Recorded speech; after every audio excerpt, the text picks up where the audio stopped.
Now let's begin with digestion and absorption. देखो, जैसा कि आपको नाम बता रहा है, इस चैप्टर में आप क्या पढ़ेंगे आपको एक आइडिया हो चुका है ना। डाइजेशन और एब्जॉर्प्शन हमारे बॉडी में किस तरीके से, किस मैकेनिज्म से होता है, कौन से एंजाइम्स रिस्पॉन्सिबल हैं, और कौन कौन सा साइट होता है जिस जगह पे डाइजेशन होता है, यही पढ़ना होता है।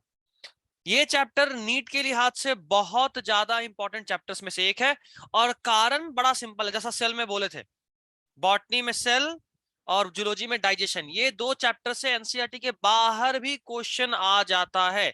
एक ही आता है लेकिन आता है, ठीक है। और सिर्फ यही दो चैप्टर जहां बाहर जाता है, इसके अलावा किसी चैप्टर से हम बाहर जाते हुए नहीं देखे रिसेंट ट्रेंड में। और इन दोनों में बाहर जाने का मतलब ये है कि ये रिसेंटली यानी पिछले 2-3 साल में ऐसा हुआ है, ठीक है। इसलिए ये बार बार हम बोलते हैं हॉट टॉपिक है, सेल और डाइजेशन, ठीक है। यहां तक बोलते हाँ भी हाँ। रहो। हाँ, अब चलो स्टार्ट करते हैं डाइजेशन। सबसे पहले तो जैसा कि आपको कोई भी स्टार्टिंग करते हैं चैप्टर तो यही बात करते हैं, होता क्या है डाइजेशन, व्हाट इज डाइजेशन, है ना पहला सवाल।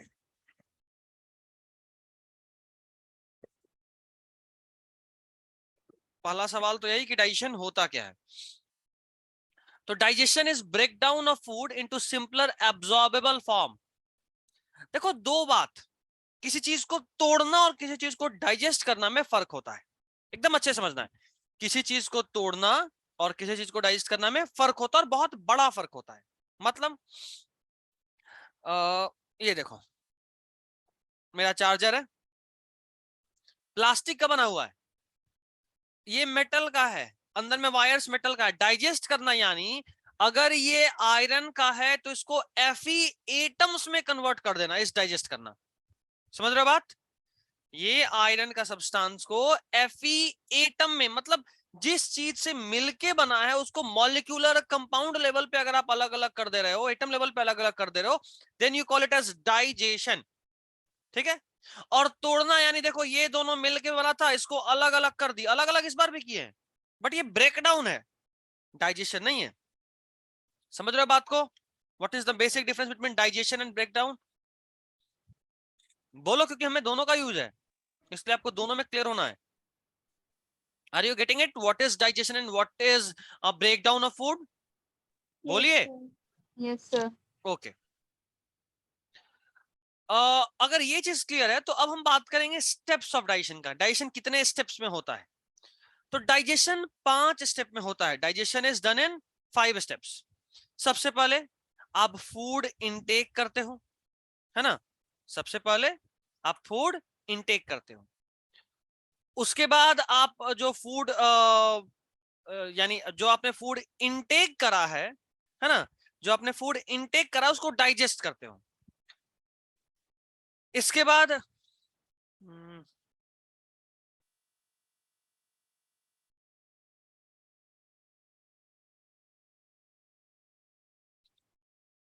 आपने फूड इनटेक करा, आपने फूड डाइजेस्ट करा, उसके बाद आप फूड जो डाइजेस्ट करो सिंपल मॉलिक्यूल्स में, उसको एब्जॉर्ब करते हो। उसके बाद आप फूड को एसिमिलेट यानी यूज करते हो अलग अलग फॉर्म में, जो आपने एब्जॉर्ब करा ना उसको यूज करना। सबसे पहले we are taking in food, digesting of food into simpler particles, then absorbing that important usable simpler particles in our body is absorption. Then we are using that absorbed food particle, it is called assimilation, and finally जो undigested unwanted part of food था उसको body के बाहर निकाल दिया, that is egestion. बोलिए, खाना intake करे, खाने को डाइजेस्ट करे, खाने को एब्जॉर्ब करे, खाने को यूज करे, और खाने को बॉडी के बाहर निकाल दिए। यहां तक में कोई दिक्कत तो बताइए, बोलिए नहीं बोलिए, भैया। ठीक है यहां नो तक? सर। Yes sir. ठीक।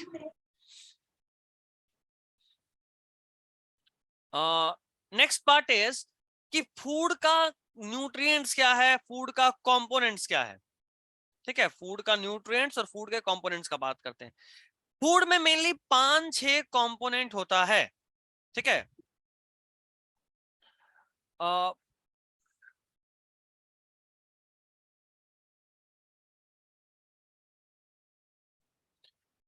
फूड में नॉर्मली 5-6 कंपोनेंट होता है, जैसे कार्बोहाइड्रेट, जैसे लिपिड, जैसे प्रोटीन, जैसे मिनरल, विटामिन और वाटर। इसको हमने अलग अलग पार्ट में ब्रेक करा है। देखो, हमारे बॉडी में एनर्जी का जो सबसे मेजर सोर्स है that is carbohydrate. The major source of energy in our body is carbohydrate. Then we take as lipid. Carbohydrate के बाद हमारे फूड का जो नेक्स्ट सोर्स है दैट इज लिपिड।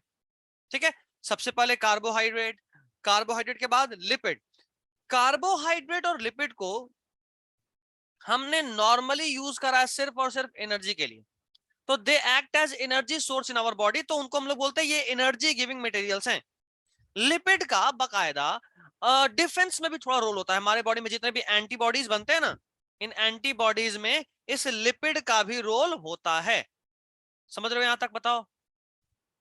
कार्बोहाइड्रेट सिर्फ एनर्जी प्रोवाइड करना, लिपिड, लिपिड इसका काम एनर्जी प्रोवाइड करना भी है, साथ में एंटीबॉडी या इस तरह के कुछ डिफेंस मैकेनिज्म में जो भी चीज लगते हैं वहां भी इसका यूज होता है।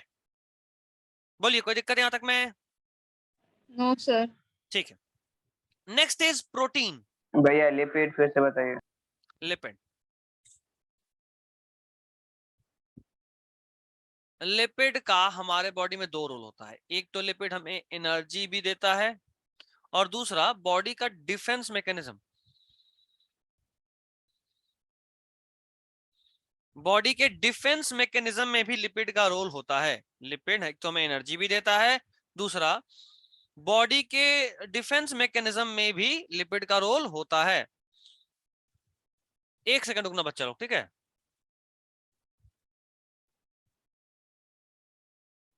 हाँ, तो हम लोग बात कर रहे थे कि इन सब के अलावा जो हमारे बॉडी का डिफेंस मैकेनिज्म होता है उसमें भी इस लिपिड का रोल होता है। डिफेंस मैकेनिज्म में लिपिड का रोल होता है, ऐसे क्या मतलब? इसका मतलब कि हमारे बॉडी में जितने भी एंटीबॉडी बनते हैं ना, एंटीबॉडी, ये भी किससे बने होते हैं? इसमें मतलब लिपिड भी यूज में आता है। अभी ठीक है? हाँ अब ठीक है। ठीक है, चलो।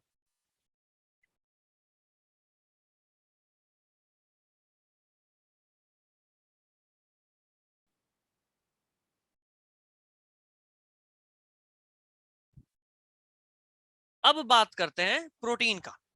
तो प्रोटीन हमारे बॉडी में बॉडी बिल्डिंग मटेरियल है। अब बॉडी बिल्डिंग मतलब ये नहीं कि एकदम पहलवान बनना, ना ना ना, ना ऐसा नहीं। बॉडी बिल्डिंग मटेरियल का मतलब होता है कि हमारे बॉडी में जितने भी सब्सटेंसेस, जैसे बाल भी एक बन रहा होता है ना, उसमें भी प्रोटीन लगता है। बाल बनाना हो, मसल बनाना हो, बोन बनाना हो, आपके बॉडी का कोई भी स्ट्रक्चर अगर फॉर्म कर रहा है तो उसके फॉर्मेशन में प्रोटीन यूज में आएगा। ठीक है, बताइए। हमारे बॉडी में कोई भी स्ट्रक्चर अगर फॉर्म कर रहा है तो उसके फॉर्मेशन में प्रोटीन यूज में आएगा। बोलिए, ठीक है? हाँ। हाँ। नेक्स्ट इज मिनरल, विटामिन और वाटर। ये तीनों को हम लोग बोलते हैं मेटाबॉलिक रेगुलेटर। मेटाबॉलिक रेगुलेटर का मतलब होता है कि हमारे बॉडी में जो भी मेटाबॉलिज्म है that is regulated by minerals, vitamin and water. हमारे बॉडी में जितने भी मेटाबॉलिक मैकेनिज्म्स हैं। मेटाबॉलिज्म किसको बोलते हैं? आफरीन बताएगी। कोई एक बच्चा गायब हुआ है, कौन गायब हुआ है? बोले सर? साहिल, कशिश, आयुषी, आफिया, आफरीन, आकाश, अमन गायब हुआ है ना? ठीक है। आफरीन पूछे मेटाबॉलिज्म क्या होता है? सर वो जो मतलब हमारे बॉडी से जो एक्सक्रीटरी मटेरियल होता है, आई थिंक उसी को कहते हैं, शायद कंफर्म नहीं है हम। अच्छा, हाँ आफिया? सही है। नहीं। ओह, क्या सर? What is metabolism? खाना नहीं, क्या था, बनाना या टूटना कुछ था। इसका दो पार्ट होता है, एनाबॉलिक और कैटाबॉलिक, लेकिन मेटाबॉलिज्म क्या होता है? अच्छा याद आ गया सर हमको। बहुत बताओ। जल्दी याद आ गया, मुझे खुद ही कंफ्यूज सर हो गया। मेटाबॉलिक में मतलब जो खाना है वो ब्रेक डाउन होता है। अच्छा, नहीं, आकाश? एनाबॉलिक में होता है, पता नहीं सर, हम कंफ्यूज है, बस इतना याद आया हमको। Akash, what is metabolism? All chemical reaction happening inside the body very good. sum the total of बिल्कुल बिल्कुल बिल्कुल, sum total of all the chemical reactions, हमारे बॉडी में जो भी रिएक्शन हो रहा होता है उसका सम टोटल को हम लोग बोलते हैं मेटाबॉलिज्म। चाहे कोई नया मॉलिक्यूल बन रहा हो या फिर कोई मॉलिक्यूल टूट रहा हो, दोनों ही केस में, या तो नए मॉलिक्यूल का टूटना मतलब नया मॉलिक्यूल का बनना, या फिर कोई पुराने मॉलिक्यूल का टूटना, जो भी केमिकल रिएक्शन हमारे बॉडी में हो रहा होता है, that is totally called as, I mean the sum total overall they are called as. Sir मेरा थोड़ा बहुत सही था। हमको फर्स्ट लिविंग वर्ल्ड का नोट्स चाहिए, किसके पास है ये बताओ। है मेरे। ठीक है, सबके स्कैन पास करके होगा। ग्रुप में भेज देना आकाश। ठीक है ठीक है भैया। ठीक है, डन। चलो, तो ये तो मेजर कंपोनेंट या न्यूट्रिएंट्स ऑफ फूड आप बोल लो, वो आप पढ़े अभी। अब हम लोग बात करेंगे डाइजेशन के एक्चुअल साइंटिफिक डेफिनेशन का। जैसे मैंने आपको कहा था, अगर आप कॉम्प्लेक्स फूड को उसके सिंपलेस्ट फॉर्म में कन्वर्ट कर दो इंजाइमेटिक एक्शन से, then we call it as digestion. ठीक है, वैसे हमेशा ऐसा नहीं होता है कि सिर्फ और सिर्फ इंजाइमेटिक एक्शन से ही फूड कन्वर्ट हो। आपके बॉडी में डाइजेशन दो स्टेप में होता है, दो तरह से होता है। पहले होता है मैकेनिकल और फिर होता है केमिकल। हमारे बॉडी में दो तरह से डाइजेशन होता है, मैकेनिकल और केमिकल। अगर आप किसी तरीके से फोर्स यूज कर रहे हो, ताकत लगा के उसको ब्रेक डाउन फिजिकली यूज तोड़ रहे हो, then we call it as mechanical digestion. और अगर आप किसी चीज को केमिकली ब्रेक कर रहे हो, then we call it as chemical digestion. जैसे हम, फिजिकली कैसे ब्रेक होगा? बता रहा हूं, जैसे आपने खाना खाया, रोटी खाया, या जैसे अभी मेरे पास सामने मैगी पड़ा हुआ है, हम खा रहे हैं, तो मैगी लिया, पहले तो सीधा निगल गया क्या? पहले माउथ में उसको क्रश करा, दैट इज मैकेनिकल डाइजेशन। और उसके बाद जब निगले तो मेरे पेट में गया या माउथ में था तब भी सलाइवा एक्ट करा, और उसने केमिकल डाइजेशन कराया। समझ रहे हो बात को? तो हमारे बॉडी में डाइजेशन दो स्टेप में होता है, बाय फोर्स और बाय फिजिकल मींस। तो होता है मैकेनिकल। हमारे बॉडी में दोनों तरीके से होता है, पहले मैकेनिकल फिर chemical, but majorly the digestion in our body is chemical. ठीक है, यहां तक बताइए, बोलो बोलो बोलो। सर केमिकल एक बार फिर से बताइए तो। केमिकल डाइजेशन यानी digestion of complex food material into simplest form by using enzymes or by using chemicals। अभी ठीक है ठीक सर, है। समझ गया। हाँ सर। अच्छा, ये जो डाइजेशन है ये दो तरह का होता है। Digestion is of two types, इधर लिख रहा हूं फिर से। एक होता है एक्स्ट्रा सेलुलर, ठीक है, और एक होता है इंट्रा सेलुलर, या हाँ, एक्स्ट्रा सेलुलर और इंट्रा सेलुलर। अगर डाइजेशन सेल के बाहर हो रहा हो, if digestion is outside cell, अगर डाइजेशन सेल के बाहर हो रहा हो, then we call it as extracellular digestion. अगर डाइजेशन सेल के बाहर हो रहा हो तो हम उसको एक्स्ट्रा सेलुलर डाइजेशन बोलते हैं। और अगर सेल के अंदर, इफ इनसाइड सेल, यहाँ थोड़ा सा घिचपिच हो गया, कलर चेंज कर देता हूं ताकि आपको समझ में आ जाए। ये है एक्स्ट्रा सेलुलर, ये है इंट्रा सेलुलर। नोट आज ही कर लेना, नहीं तो फिर समझ में नहीं आएगा। ठीक है ना? ये है मैकेनिकल डाइजेशन,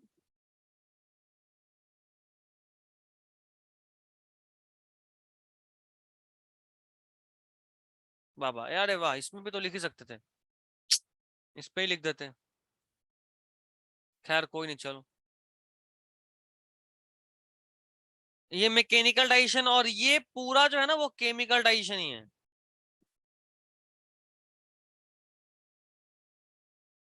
ठीक है, अब समझ गया ना क्या क्या है, एक बार देख लो। एक्स्ट्रा सेलुलर और इंट्रा सेलुलर देख लो। एक्स्ट्रा सेलुलर अगर सेल के बाहर हो रहा हो, बॉडी के बाहर नहीं बोला, ध्यान देना, सेल के बाहर, एक सेल के अंदर नहीं, सेल के बाहर, तो एक्स्ट्रा सेलुलर, या इसी को इंटर सेलुलर भी बोलते हैं। इंटर सेलुलर लिख देता हूं।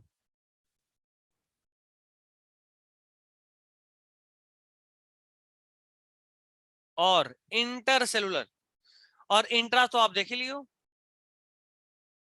ठीक है यहां तक? हाँ किसी भैया। किसी पॉइंट में किसी को दिक्कत हो तो बताइए। यहाँ थोड़ा गिचपिच हो गया इसलिए बार बार पूछ रहा हूं। कहीं किसी को कोई दिक्कत हो तो बताइए। कहीं किसी को कोई दिक्कत हो तो बताइए। No sir. ठीक, नो सर, सर। हाँ बोलो। ये डाइजेशन दो तरह से होता है, मैकेनिकल और केमिकल, और फिर वो उसका दो टाइप है। बेटा अलग अलग बेसिस है। अगर हम बात कर रहे हैं कि वो केमिकली डाइजेस्ट हो रहा है या फिजिकली हो रहा है, तो उस पर भी दो बेसिस, दो टाइप, मैकेनिकल और केमिकल।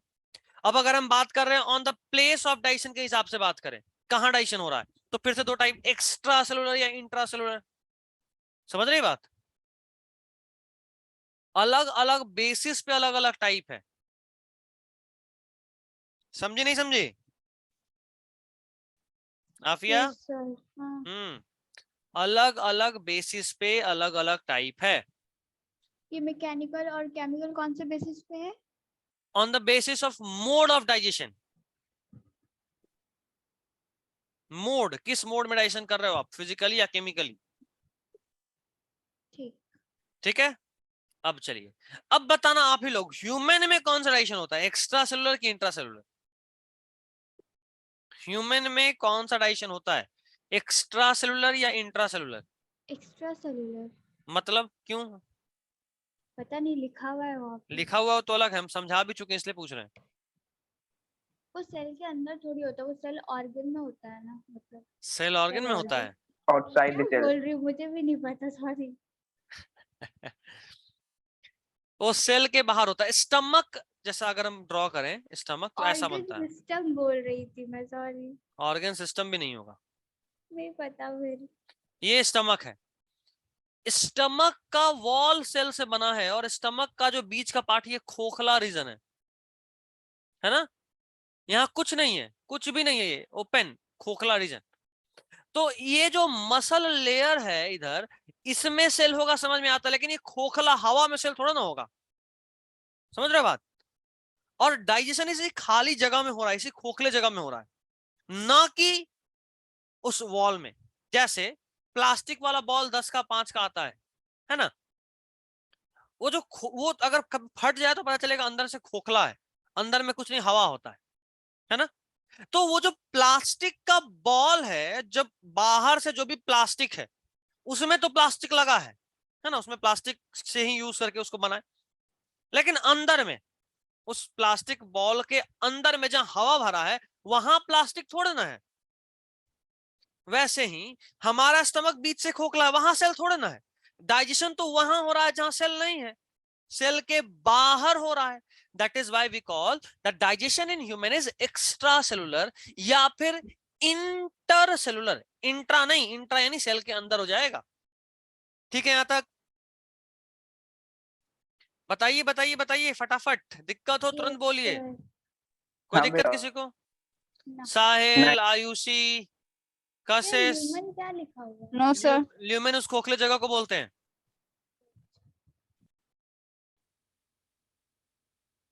ठीक है, बताइए, कोई दिक्कत तो बताइए, कोई दिक्कत तो बताइए। नहीं? No sir. No, sir. चलिए, तो now let's move on to the next part. Digestive organs and the related glands. Digestive organs कौन कौन से हमारे बॉडी में, और उससे रिलेटेड ग्लैंड्स कौन कौन से हैं जहां डाइजेशन होता है। सबसे पहले बात करें बकल कैविटी, माउथ का। माउथ में 3 स्ट्रक्चर, टिथ, टंग और सैलिवरी ग्लैंड, 3 चीजें हमें पढ़ना है, teeth, tongue and salivary gland, जिसमें से टिथ और टंग नीट के लिए बहुत इंपॉर्टेंट है। सॉरी, टिथ और सैलिवरी ग्लैंड, टंग से सवाल नहीं बनता है। ठीक है, बोलो हाँ। यस ठीक सर। है, हाँ भैया। गुड। टेथ और सैलिवरी ग्लैंड। नेक्स्ट इज आपने जो खाना खाया माउथ में खाया था, माउथ में टेथ पहले उसको क्रश करा, वहीं पे सलाइवा आया जो उसको और केमिकल डील डाइजेस्ट भी करा, थोड़ा सॉफ्ट स्लिपरी बनाया। टंग जो उसको इधर से उधर घुमा फिरा के और अच्छे से मिक्स करा, फिर खाना निकला गया।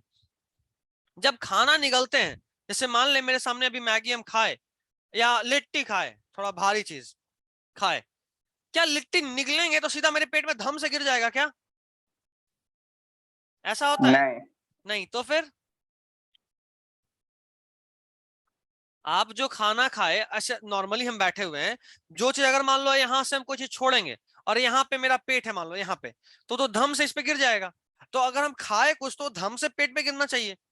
कभी ऐसा फील हुआ कुछ खाए और धम से पेट में गिरा हो? नहीं, नो सर। मतलब क्या पेट में नहीं जाता कोई खाना? जाता है। तो फिर जाता तो फील तो होना चाहिए, गिरना चाहिए ना भाई। पाइप ऊपर से के कोई थ्रू चीज छोड़ेंगे तो जाता है गिरेगा ना, ही ना। क्या? तो पाइप के थ्रू जाता है ना। तो एक वो काम तो करो, अच्छा एक शायद- काम करो, यहाँ से एक पाइप लगा दो, ऐसा ऐसा एक पाइप है लंबा सा, इस तरफ से नल खोलेंगे तो पानी हाथ पे गिरेगा नहीं गिरेगा पाइप के थ्रू? हाँ, तो फिर कभी वो वैसा फील की कि पानी गिरा हो, पानी पियो और धम से गिरा हो, लग रहा हो कि हाँ नहीं पता सर, पानी आप गिर ही रहा है? बता दीजिए। क्या खाना पेट में जाता है नहीं जाता? जाता तो है। जाता है तो फील क्यों नहीं आ रहा? पता नहीं, कभी गौर नहीं किया। ठीक है, आज सब लोग अभी क्लास के बाद लंच करोगे कि क्लास के पहले? लंच तो कर क्लास के लिया बाद। मैंने। क्लास के बाद, अच्छा कर लिए। जो लोग कर लिए वो शाम में स्नैक्स खाते वक्त ध्यान देना, जो नहीं किए वो अभी ध्यान दे देना। क्या देखते हैं कि पता चलता नहीं चलता खाना खाए या नहीं खाए हैं? सर खाना खाना मत कीजिए, बहुत जोर का भूख लगा है मेरे को। तो साइड से खाते रह, तो ऐसे भी कैमरा कौन सा ऑन करी हुई है? नहीं सर, फिर भी खाते और रहेंगे और पढ़ते रहेंगे तो फिर नहीं समझ में आएगा। वाह चलो, आज तो हमको नोबेल प्राइज बनता है। सर हाँ, क्यों आपको नोबेल प्राइज बनता है? तू पढ़ने लगी रही 10th के बाद। क्या करे सर, पढ़ाई अब सब कुछ है। Good good good.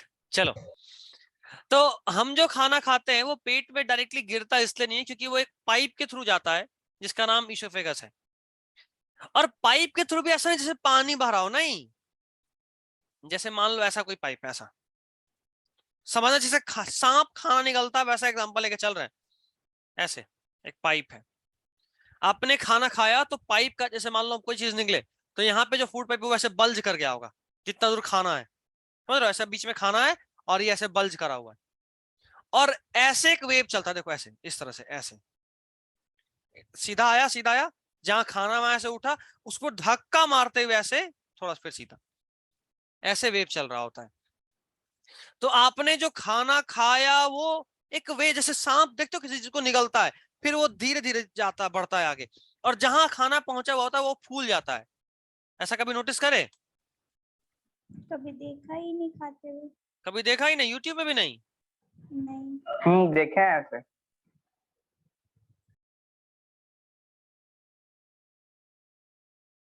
अभी देखते हैं कुछ अगर मिल जाए आपको फील करा पाए। एक बार बताया था 10th क्लास में हम लोग को। बिल्कुल।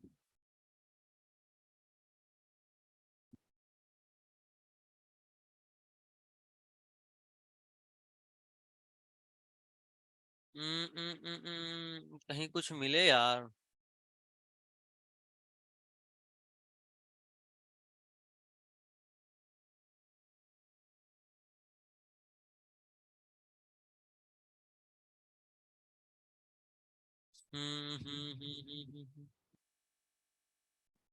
ये तो पाइथन है।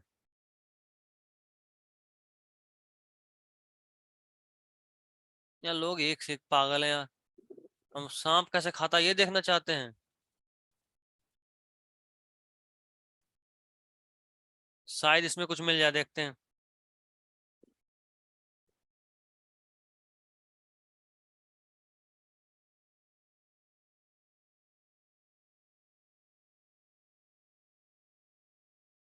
ये क्या था भाई?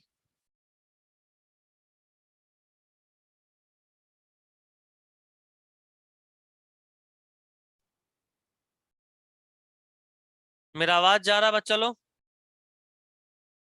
हाँ इसका आवाज नहीं आ रहा हमें, शायद यहाँ कुछ दिखे।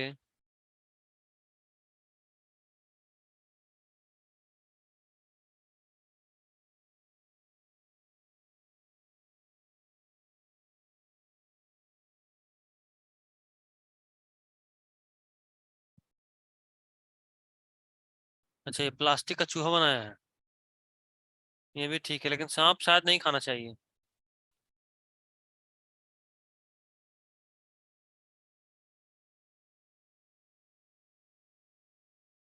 हम्म, इससे बढ़िया तो हम सीधा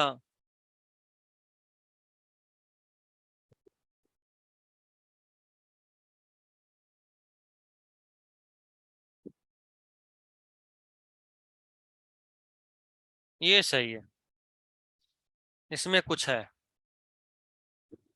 जो शायद हमारे काम का है।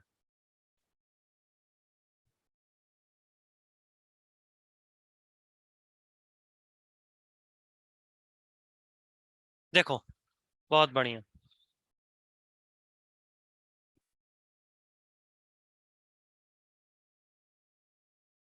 थोड़ा फास्ट कर देते हैं ताकि आप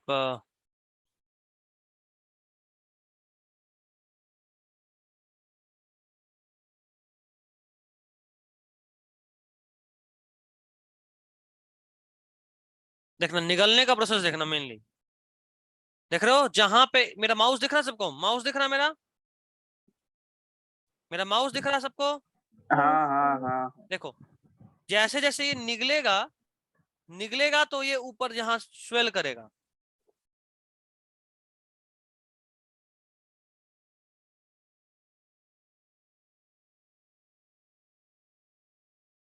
देखो देखो यहाँ देखो, ऊपर देखना, ऊपर जहां खाना पहुंचेगा वहां स्वेल कर रहा है, देख रहे हो? हाँ भैया। तो थोड़ा आगे लेकर जाते हैं, अरे यार, हाँ देखो, थोड़ा सा और पीछे, खाना पूरा निकल गया ये। आगे देखना, थोड़ा सा तो और दिखाओ यार। देखो, जहां तक फूड होगा वहां पे स्वेल करके आएगा, और जहां फूड नहीं है वहां नॉर्मल रहेगा। दिख रहा होगा यहाँ थोड़ा स्वेलिंग टाइप का।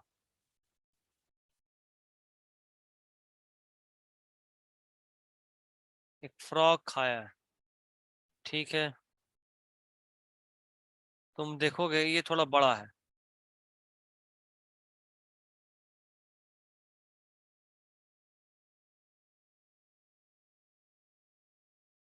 देख रहे हो फ्रॉग जहां है, देख रहे हो वहां स्वेल कर गया है। देखो, फ्रॉग जहां है वहां स्वेल है, देख रहे हो? और हाँ धीरे धीरे हाँ वो आगे बढ़ता चला जाएगा, यही दिखाना चाह रहे थे। चलिए, अब आप समझ गए होंगे कैसे फूड मूव करता है। क्योंकि यहाँ है तो वहां स्वेल किया, एक वेव की तरह चलता है, ऐसे ऐसे ऐसे गया, जहां फूड है वहां ऐसे, फिर ऐसे। यहाँ है, सीधा जा रहे जा रहे जा रहे, जहां फूड है वहां पे ऐसे करके ढकेल दिए थोड़ा सा, और फिर सीधा ऐसे। समझ रहे बात को? तो इस तरह से हमारे बॉडी में फूड मूव कर रहा होता है, इसलिए हमें पता नहीं चलता कि फूड खाए और निकल के पेट में गिर गया हो। समझे? पेन किधर गया? अच्छा, यहाँ है, ठीक है। तो इशोफेगस में पहुंचा, वहां के बाद फूड स्टमक में गया। स्टमक को बायोलॉजिकली गैस्टर बोलते हैं। स्टमक को बायोलॉजिकली क्या बोलते हैं? गैस्टर। और इसलिए स्टमक क्या, जो गैस्टर से जो जूस निकले, डाइजेस्टिव एंजाइम, उसको बोलते हैं गैस्ट्रिक जूस। स्टमक को बोले गैस्टर, स्टमक में जो ग्लैंड, गैस्ट्रिक ग्लैंड, स्टमक के ग्लैंड जो जूस निकल रहा हो, गैस्ट्रिक जूस। ठीक है, बताना किसी को कोई दिक्कत हो तो बताओ। नहीं भैया, अब तक नहीं। कहीं किसी को कोई दिक्कत? आफरीन, आयुषी, साहिल? नहीं सर, कोई दिक्कत नहीं है। No sir. Okay, done. Sahil शांत है, साहिल हो भी कि नहीं? यस खाना सर। नहीं खाया आज। अच्छा, खाना नहीं खाया है, कोई बात नहीं, मेरे सामने भी बना बनाया मैगी रखा, लेकिन हम नहीं खाए। सर बस कीजिए ना, मैगी अब मैगी मैगी। बहुत हो गया, अब जब से है तब से मैगी मैगी सुन रहे हैं, तो अब खा लीजिए, उसके बाद कंटिन्यू या तो कीजिएगा। बोलना बंद कीजिए। बिल्कुल हाँ। नहीं, असली मजा चिढ़ाने में, खाने में नहीं। खैर नेक्स्ट, फूड इसोफेगस में गया, वहां से स्टमक में गया। स्टमक इज गैस्टर, गैस्टर टर्म यूज करे स्टमक के लिए। स्टमक में जो ग्लैंड, गैस्ट्रिक ग्लैंड, स्टमक के ग्लैंड से जो डाइजेस्टिव एंजाइम निकलेगा, गैस्ट्रिक जूस। उसके बाद फूड चला गया स्मॉल इंटेस्टाइन में। स्मॉल इंटेस्टाइन को हम लोग बोलते हैं डेओडेन, 3 पार्ट स्मॉल इंटेस्टाइन में, 3 पार्ट। जो हमारा स्मॉल इंटेस्टाइन है ना, इसमें 3 पार्ट, डेओडेनम, जेजुनम और इलियम। इस इलियम के स्पेलिंग पे खास ध्यान रखना, एक बार हम वहां पे जब थे क्लास में ऑफलाइन में तभी बताए थे।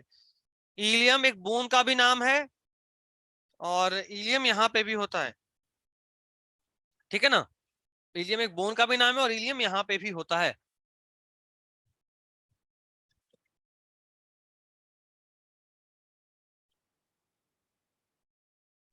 तो भैया स्पेलिंग सेम थोड़ी होता होगा।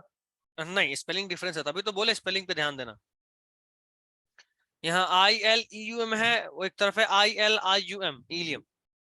तो सबसे पहले डेओडेनम, डेओडेनम खास है क्योंकि यहाँ पे 3 जगह से डाइजेस्टिव एंजाइम सारा होता है। लीवर से,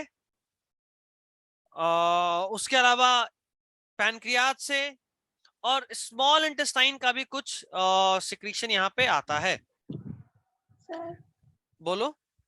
ये जो है, ये मुझे प्रोनाउंस करने नहीं आ रहा, तो ये स्मॉल इंटेस्टाइन का ओपनिंग हुआ ना? डेओडेनम, ओपनिंग होगा ना? हाँ, डेओडेनम स्मॉल इंटेस्टाइन का 3 पार्ट। तो ये तो उसका ओपनिंग वाला होगा ना सब? बिल्कुल।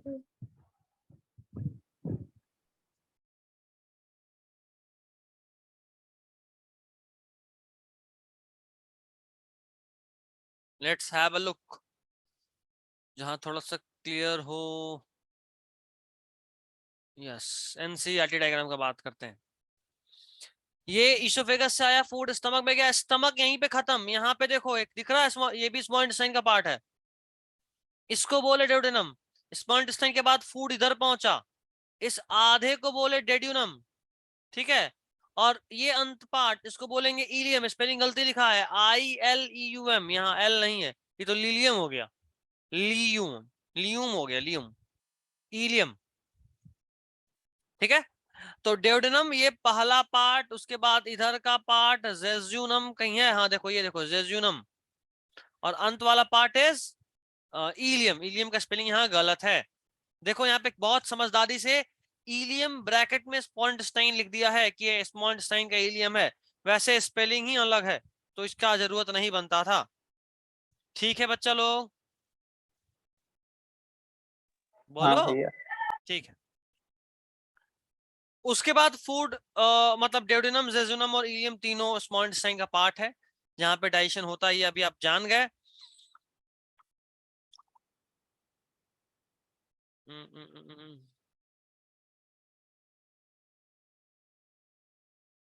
उसके बाद नेक्स्ट पार्ट है, अच्छा एक और बात, जैसे डेड्यूनम में 3 जगह से सिक्रीशन आया, जेजुनम में कोई खास काम नहीं, डाइजेशन ही हो रहा होता है। तीसरा पार्ट इलियम, यहाँ पे एक स्पेशल चीज देखने को मिलता है, क्रिप्स ऑफ लिवर कोन। ये क्या होता है ये बताएंगे। विली का नाम सुने हो? फिंगर लाइक वो पोजीशन इन द जब स्मॉल इंटेस्टाइन। इंटेस्टाइन में होता है। Yes sir. हाँ, बिल्कुल। ये विली का ही चचेरा भाई है, क्रिप्ट। क्या, कैसे, ये तो जब वहां पहुंचेंगे तब, ठीक है। इसके बाद हम आएंगे लार्ज इंटेस्टाइन में। लार्ज इंटेस्टाइन का mainly 3 part, caecum, colon, rectum. Caecum पहला पार्ट, कोलोन दूसरा पार्ट, रेक्टम तीसरा पार्ट। सिकम पहला पार्ट, कोलोन दूसरा पार्ट, रेक्टम तीसरा पार्ट। सर ये किसका एक पार्ट ही है? है। देखो यहाँ देखो, यहाँ पे स्मॉल इंटेस्टाइन खत्म हो गया, यहां से शुरू हुआ लार्ज इंटेस्टाइन, देख रहे हो। अब ये जो पोर्शन, वो पोर्शन जो स्मॉल इंटेस्टाइन और इस वाले को जोड़ता हो, उसको बोलते हैं सिकम, एकदम यहाँ पे है। सिकम के ही अंत में देखो, यहाँ छोटा सा वर्मी फॉर्म अपेंडिक्स दिख रहा है, विच इज अपेंडिक्स, जो कि अब इसका कोई काम नहीं होता। हाँ बिल्कुल बिल्कुल बिल्कुल, वर्मी फॉर्म हैं? अपेंडिक्स। अब माई कौन है? हाँ बिल्कुल, तुम्हारा माई कौन है? ये वर्मी फॉर्म अपेंडिक्स वेस्टिजियल है हमारे बॉडी में। हमारे बॉडी में इसका कोई भी रोल नहीं होता है। Vermi form appendix is vestigial, इसका हमारे बॉडी में कोई भी रोल नहीं होता है। ठीक है, अब सुनना। लार्ज इंटेस्टाइन का 3 part, caecum colon rectum. Caecum colon rectum, caecum आप देख पा रहे हो, ये देखो। उसके बाद शुरू होता है कोलोन। कोलोन एक बहुत लंबा स्ट्रक्चर है। Colon is a very long structure जिसका मेनली 3 पार्ट। ये देखो, ऊपर जाता हुआ कोलोन असेंडिंग कोलोन, ऊपर जाना असेंडिंग। सेम लेवल पे रहता हुआ colon transverse colon, same level ascending transverse, और ये हो जाएगा डिसेंडिंग कोलोन। देख पा रहे हो? देख पा रहे हो?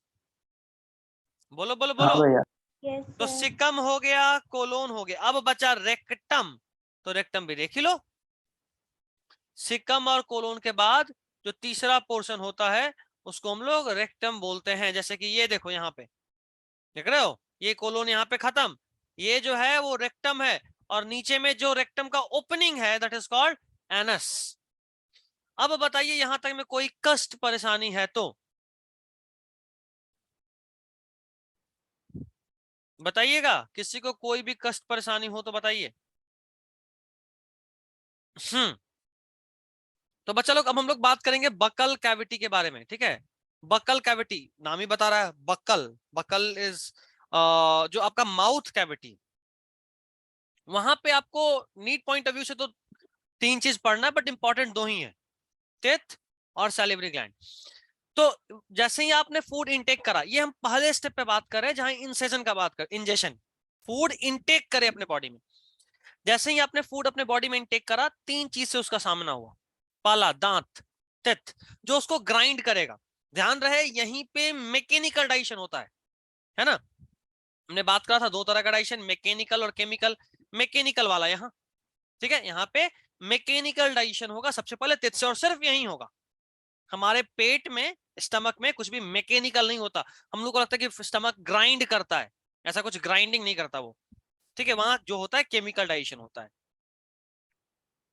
तो टेथ मैकेनिकल डाइजेशन में रोल प्ले करेगा। फिर टंग फूड जो है उसको मिक्स करेगा, उसको स्वेलो करने में हेल्प करेगा। अच्छा, फूड को मिक्स करेगा किसमें? ऐसा थोड़ा ना कि चावल खा ली, दाल पी ली और फूड को मिक्स कर दिया टंग, नहीं। आपने जो फूड खाया था उसको सलाइवा के साथ मिक्स करता है टंग। ठीक है, तो टेथ, टंग और सैलिवरी ग्लैंड। सबसे पहले बकल कैविटी का बात करें, बकल कैविटी के रूफ का बात करें। जैसे ही हम बकल कैविटी के रूफ का बात करेंगे, हाँ, जैसे ही हम लोग बकल कैविटी के रूफ का बात करेंगे, माउथ का अपर पार्ट आप टंग से ऊपर फील कर लो। जीभ से जब आप फील करोगे तो 2 चीज फील होगा। अगर आप आगे में फील करोगे फ्रंट पोर्शन पे, तो वहां पे ऊपर में पोर्शन जो भी होगा, जो रूफ होगा बकल कैविटी का, वो थोड़ा हार्ड होगा। अच्छा, यहाँ पे एक और प्रॉब्लम होता है। आगे यानी ना बच्चा एकदम मसूड़ा फील करने लगता है, टेथ के ठीक ऊपर। मसूड़ा फील नहीं करना है, गम्स फील नहीं करना आपको। अपना बकल कैविटी का माउथ ऊपर, इधर ऊपर, एकदम दांत के पीछे नहीं, हल्का ऊपर हार्ड मिलेगा। और आप फील करो पीछे साइड में, इस तरफ, इस तरफ, इस तरफ, पीछे साइड में, तो वहां थोड़ा सॉफ्ट मिलेगा। तो रूफ ऑफ बकल कैविटी जो होता है, वहां पे एक बोन होता है जिसका नाम है पैलेट बोन, पैलेटाइन भी कई बार बोल देते हैं, और वहां पे वो 2 होता है। ठीक है, अब ये पैलेट जो है, ऊपर का पैलेट, ये 2 पार्ट में बटा है, हार्ड पैलेट और सॉफ्ट पैलेट। हार्ड पैलेट और सॉफ्ट पैलेट, आगे में जो है वो हार्ड है, पीछे में जो है वो सॉफ्ट है। Hard palate, soft palate. Buccal cavity का माउथ, ऊपर में palate, hard palate, soft palate. Hard वाला आगे है, सॉफ्ट वाला पीछे है। अब अगर आप हार्ड वाले को फील करोगे तो वो थोड़ा रुखड़ा मिलेगा, रफ, उबड़ खाबड़ मिलेगा, कहीं अप्स एंड डाउन्स मिलेगा। इस अप्स एंड डाउन्स को हम लोग बोलते हैं र्यूगी। क्या बोलते हैं? र्यूगी। और चूंकि वो पैलेट में है, हम लोग बोलते हैं पैलेटाइन र्यूगी। चूंकि पैलेट में है, हम लोग बोलते हैं पैलेटाइन र्यूगी। ठीक है, यहां तक बोलिए। व्यू की क्या बोले थे, up and down? Ups and down, अगर तुम ऊपर फील करोगे तो वो थोड़ा सा अप्स एंड डाउन फील होगा, अप्स एंड डाउन फील होगा, यानी तो रुखड़ा पोर्शन। अब तुम माउथ में अपर पोर्शन में फील करो तो लगेगा कुछ जैसे मसूड़ा के ठीक ऊपर, है ना, थोड़ा सा रफ है, थोड़ा सा खुरदुरा टाइप का। अप्स एंड डाउन भी है, अप्स एंड डाउन यानी कहीं ऊपर कहीं नीचे ऐसा फील होगा तुम अगर फील करोगे टंग से तो। हुआ, महसूस हुआ? हम्म। तो उसी को बोलते हैं र्यूगी। जैसे कॉकरोच में भी हम लोग पढ़े थे, आगे का पोर्शन, पीछे का पोर्शन, ऊपर का पोर्शन, नीचे का पोर्शन, उसी तरह यहां भी एंटीरियर पोर्शन है। कौन? हार्ड पैलेट, आगे का पोर्शन, पहले पहले एंटीरियर, पीछे पोस्टीरियर। तो आगे है हार्ड पैलेट, पीछे है सॉफ्ट पैलेट। अगर आगे वाला एंटीरियर है तो पीछे वाला ऑफ कोर्स पोस्टीरियर पोर्शन होगा। पीछे में पैलेटाइन र्यूगी नहीं होता, तुम पीछे फील करो, जिधर सॉफ्ट है उधर बहुत चिकना है। मिला? कुछ भी ऊपर नीचे नहीं है, कुछ भी उबड़ खाबड़ रफ नहीं है। Yes sir. ठीक, इसमें पैलेटाइन र्यूगी नहीं होता है। और उसके अंत में देखो, ये जो टंग है, अगर आप जहां पे खाना निगलते हो वहां देखोगे तो एक इस तरह का पोर्शन दिखता है जो लटक रहा होता है, हैंगिंग पोर्शन। ये अगर इमेज दिखाएं हम तो एक बार इमेज भी दिखा देते हैं।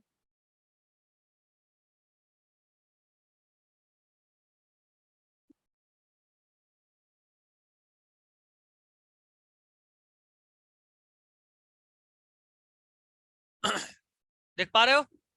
अगर आप खाना निगलोगे तो यहाँ पे दिखेगा, ऐसा मिलता है ना? देखे नहीं देखे? Yes sir. हाँ, हाँ। इसको बोलते हैं यूव्यूला।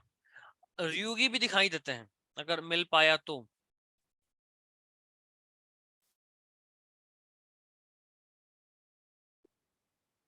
बिल्कुल, चलो मिल गया। देख पा रहे हो?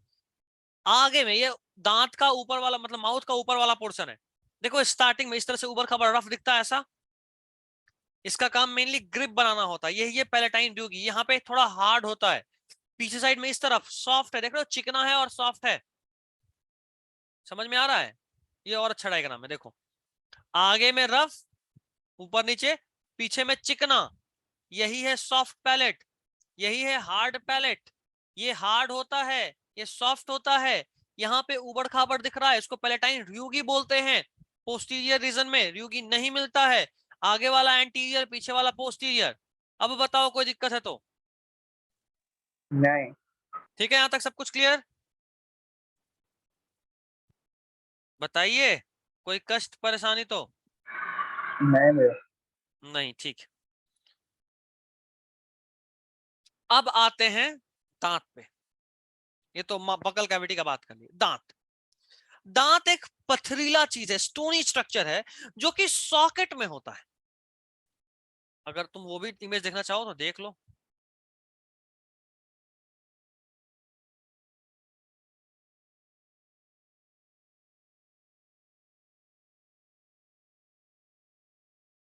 देख रहे हो हमारा जो दांत है, यही देखो, अगर हम ये दांत निकाल दे, जैसे यहाँ दांत है, अगर यहाँ से दांत निकाल दे, देख रहे हो यहाँ स्पेस है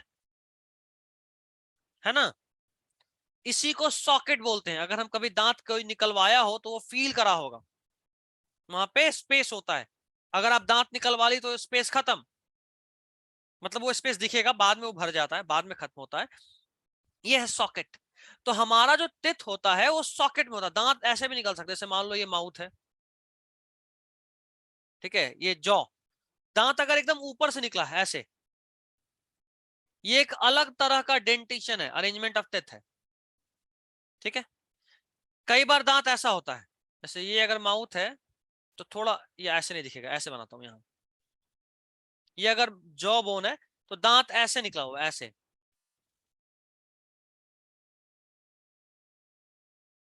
ठीक है, और कई बार दांत ऐसा होता है, यहाँ पे सॉकेट बना हुआ है।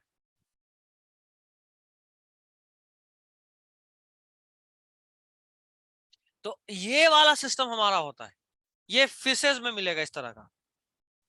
ये मोस्टली क्रोकोडाइल सिस्टम में नहीं, क्रोकोडाइल में नहीं, ये फिश में, ये एम्फीबिया और रेप्टाइल सिस्टम में मिलता है जल्दी।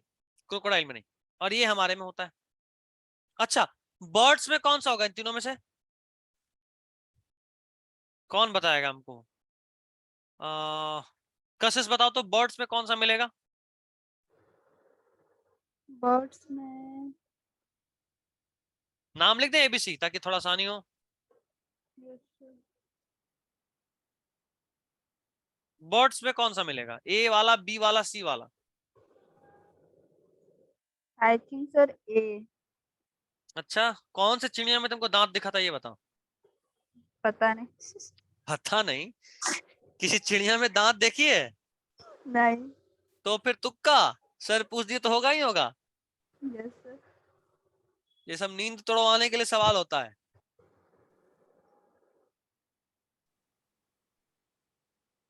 तो जो हमारा टिथ होता है वो एल्वियोलस में होता है, एल्वियोलस। ये नया बात बोल दी है, अभी तक तो कभी जिक्र नहीं किए थे। एल्वियोलस असल में उसी सॉकेट का नाम है, ठीक है। यहाँ पे एक बात और ध्यान रखना है, हमारे लंग्स में भी एल्वियोली था, याद आ रहा है किसी को? 10th में पढ़े थे, लंग्स में भी sir, बलून याद लाइक आया। स्ट्रक्चर था, एल्वियोली Yes, बोले sir. थे। यहाँ पे भी Exchange कुछ of वैसा ही gases. है, एल्वियोली नहीं, यहाँ एल्वियोलस बोल रहे हैं, लेकिन नाम मिल रहा, तो कंफ्यूज नहीं होना है। alveolus is present in buccal cavity, alveoli is present in lungs। वैसे alveolus या alveoli एक जगह और दिखता है, वो है ब्रेस्ट में, 12th में पढ़ाऊंगा। जो फीमेल मैमरी ग्लैंड होता है उसके अंदर भी एक alveolus और alveoli टाइप का स्ट्रक्चर होता है, टाइप का क्या, वैसा ही होता है, वही होता है, नाम वही होता है, जिसके अंदर मिल्क भरा होता है, मदर्स मिल्क जो होता है वो alveoli में ही फिल होता है, तो वहां भी मिलेगा, तो ध्यान रखना है। खैर, तो हमारा जो टिथ है that is a stony structure that remains embedded in the socket of jaw bone, that socket is called alveolus. और वैसा डेंटिशन, वैसा दांतों का अरेंजमेंट जहां पे दांत सॉकेट के अंदर अरेंज्ड हो, उसको बोलते हैं, उस तरह के डेंटिशन को बोलते हैं थीकोडोंट। कोई दिक्कत तो बताइए, यहां तक में किसी सर को कोई दिक्कत? थीकोडोंट किसको कहते हैं? उसी तरह के तिथ के अरेंजमेंट को थीकोडोंट बोलते हैं जहां तिथ सॉकेट्स में अरेंज्ड हो, ठीक है। ठीक है सर, समझ गए। चलो, ये पहला पॉइंट था। मैमेलियन यानी हम we all are mammals. Mammalian teeth जो होता है वो हेटेरोडोंट होता है। अब हेटेरोडोंट क्या यार, पहले तो बोले मैमेलियन टिथ थीकोडोंट है, यानी mammalian teeth is present in the socket of jaw bone. दूसरा, mammalian teeth is heterodont. Heterodont वैसे दांत को बोलते हैं या वैसे डेंटिशन को बोलते हैं जिस डेंटिशन में एक से ज्यादा तरह का, नंबर नहीं बोला, ये नहीं बोला 2 3 4 दांत हो, नहीं, टाइप्स ऑफ टिथ एक से अधिक होना चाहिए। समझ रहे हो ना, नंबर और टाइप में डिफरेंस है। ये मेरे पास दूसरा पेन, हाँ, ये मेरे पास 2 तरह का, 2 टाइप का पेन है। 2 पेन नहीं बोलेंगे, 2 टाइप बोलेंगे। 2 पेन भी है, ऐसा नहीं कि नहीं है 2 पेन, लेकिन 2 टाइप हम बोलना चाह रहे हैं कि ये अलग और ये अलग। तो हम अभी 2 टाइप का बात कर रहे हैं, एक से अधिक टाइप का बात कर रहे हैं। वैसा डेंटिशन जहां एक से अधिक टाइप ऑफ टिथ हो उसको हेटेरोडोंट डेंटिशन बोलते हैं। और मैमेलियन टिथ इज हेटेरोडोंट, क्यों? क्योंकि हमारे में 4 तरह का 4 टाइप ऑफ टिथ होता है। इंसीजर आगे में काटने के काम आता है, कनाइन पियर्सिंग किसी चीज को टीयर करने में, फाड़ने के काम आता है, प्रीमोलर ग्राइंडिंग, मोलर भी ग्राइंडिंग लेकिन अलग होता है। समझ रहे हो, क्योंकि हमारे बॉडी में 4 तरह का टिथ होता है इसलिए हम लोग हेटेरोडोंट हैं। हम लोग थीकोडोंट भी थे, क्यों? क्योंकि हमारे बॉडी में टिथ सॉकेट में था। तीसरा, ह्यूमन इज डाइफ्यूडोंट। डाइफ्यूडोंट यानी हमारे बस या कोई भी ऑर्गेनिज्म जिसके बॉडी में या जिसके लाइफ साइकिल में, पूरे लाइफ स्पैन में 2 बार टिथ आता हो, पूरे लाइफ स्पैन में 2 बार टिथ आता हो, 2 बार टिथ आता हो तो बोलते हैं डाइफ्यूडोंट। हमारे केस में जब बच्चा जन्म लेता है तब भी दांत निकलता है ना, फिर वो 7 8 9 साल तक टूट जाता है और फिर दोबारा दांत निकलता है। तो चूंकि पूरे लाइफ में 2 बार दांत आया, एक बार आया टूट गया फिर दोबारा आया, चूंकि ऐसा हुआ पूरे लाइफ में 2 बार, इसलिए वी आर डाइफ्यूडोंट। ठीक है। और ऐसा नहीं कि हमारा सारा दांत डाइफिडोंट है, कुछ दांत हमारे में भी ऐसा होता है जो पूरे लाइफ में सिर्फ एक बार आता है, 2 बार नहीं आता है। क्या कैसे वो तो आगे पढ़ेंगे जब एग्जैक्टली डेंटल फॉर्मूला और टेथ पढ़ेंगे। तो अभी तो बस टाइप का नाम पढ़ रहे हैं। ठीक है, यहां तक किसी को कोई कष्ट परेशानी हो तो बताइएगा। साहिल, कशिश, सर आयुषी, बोलो। सर अगर मतलब 2 बार टूट गया दांत, अगर उसके बाद भी टूट गया तो वापस आएगा? नहीं। काफी अब तेरा दांत नहीं आएगा बहन। अच्छा कोई नहीं, ठीक, शांत हो जाओ, बाद में फिर आफिया घेर लेगी, बाहर समझ में आ जाएगा तुमको। खैर, हाँ कशिश, कोई दिक्कत? No sir. आफिया सन्नाटा में है, मतलब वो है कि सो गए? अरे सो गए तो नहीं गई आफिया? हाँ सर वो सो गई, वरना उसका इतना बेइज्जती हुआ, वो कुछ नहीं बोलती। बात तो सही है। आकाश, कोई दिक्कत? नहीं भैया। Ayushi, Sahil? No sir. Sahil, sir. ठीक, चलो आगे बढ़ते हैं। सर अरे उठ गई, हाँ बोलो। मैं सोई कब थी, मैं आ रही हूँ 2 मिनट में, मुझे कुछ काम है। ठीक, वैसे 2-3 मिनट में तो क्लास ही खत्म कर देंगे, हाँ ठीक है, मैं जा रही हूँ। पूरा नहीं लेंगे अभी, आज हम यहाँ तक सिर्फ लेंगे, बूनो डाउन समझा के आज के लिए छोड़ देंगे। खैर, अगला सर पॉइंट, मैं कल सलाइवरी ग्लैंड समझा दूंगी फिर। Salivary gland. कल तो डेंटल फार्मूला चलेगा, ठीक है, सेकंड हाफ आप ले लीजिएगा, फर्स्ट हाफ हम लेंगे, उसके बाद आप ले लीजिएगा। Okay okay. ओके ठीक है। वैसे ज्यादा डिटेल नहीं है, वैसे हम आपको क्या करेंगे ना कि स्लाइड शेयर कर देंगे, आप एक बार देख लीजिएगा। ओके ठीक है। मेरे पास पहले से है, जो सारथी वाला वही यूज कर लेते हैं, लिखने का टाइम बच जाता है, समझाने में हाँ ज्यादा टाइम हाँ। दे पाते हैं। ठीक, next is human teeth is bunodont. Bunodont यानी कि हमारा जो टीथ है ना उसमें क्राउन होता है, कस्प होता है। अब इसका मतलब क्या, देखो, दांत अगर ऐसा प्लेन है तो कोई काम का नहीं, क्योंकि खाना फिसल जाएगा। तो हमारा दांत नॉर्मली ना जो ग्राइंडिंग वाला होता है वो कुछ ऐसा स्क्वायर शेप में होता है, इस तरह का, स्क्वायर में नहीं, राउंडेड, और इसके अंदर कुछ गड्ढा ऐसा ताकि खाना फंसे। एग्जैक्टली डायग्राम हम दिखाते हैं, ये देखो, यहीं पे तो दिख रहा है, देख रहे हो इस दांत में कैसे गड्ढा बना हुआ है, ग्रिप्स के लिए कि खाना फंसे। अगर वो एकदम प्लेन होगा तो खाना फंसेगा ही नहीं। तो वैसा दांत जिसमें इस तरह का कस्प हो, क्राउन हो, उसी को बोलते हैं बूनोडोंट टीथ। किसी को कोई दिक्कत तो बताइए। Teeth with small crown with circular and blunt cusp. Blunt यानी एकदम शार्प नहीं हुआ कि कोई भी चीज गड़ जाए उसमें, तो किसी चीज को मैं गड़ नहीं सकता है। यहां तक में कोई दिक्कत तो बताइए। फाइनली कंक्लूड कर रहा हूं अब। बकल कैविटी आज दूसरे सेशन में पढ़े, टिथ, टंग, सैलिवरी ग्लैंड, अभी टिथ को स्टार्ट करें। टिथ से पहले बकल कैविटी का बात करें। बकल कैविटी के रूफ को पैलेट बोलते हैं। बोन वहां पे होता है पैलेटाइन बोन, उसका 2 पार्ट, हार्ड और सॉफ्ट। हार्ड आगे, सॉफ्ट पीछे। हार्ड में पैलेटाइन र्यूगी यानी रिजेज होगा, अप्स एंड डाउन्स होगा, रफ होगा। पीछे वाला पोर्शन, पोस्टीरियर पोर्शन, पैलेटाइन र्यूगी नहीं होगा। उसमें अंत में यूवुला हैंग करता है, यूव्यूला, देख पा रहे हो आप डायग्राम। फिर आप पढ़े हमारा जो बकल कैविटी मैमल में है, थीकोडोंट होता है क्योंकि यहाँ टिथ एल्वियोली यानी सॉकेट ऑफ जॉ बोन में एम्बेडेड है। दूसरा हमारा डेंटेशन हेट्रोडोंट है, एक से अधिक टाइप ऑफ टिथ है। फिर हम डाइफिडोंट हैं क्योंकि हमारे लाइफ में 2 बार टिथ आता है। और आखिरी हमारा जो टिथ है वो बूनोडोंट है क्योंकि हमारे कुछ टिथ में कस्प भी होता है, क्राउन एंड कस्प। चलिए अभी बताइए, कहीं कोई दिक्कत, कष्ट, परेशानी है तो?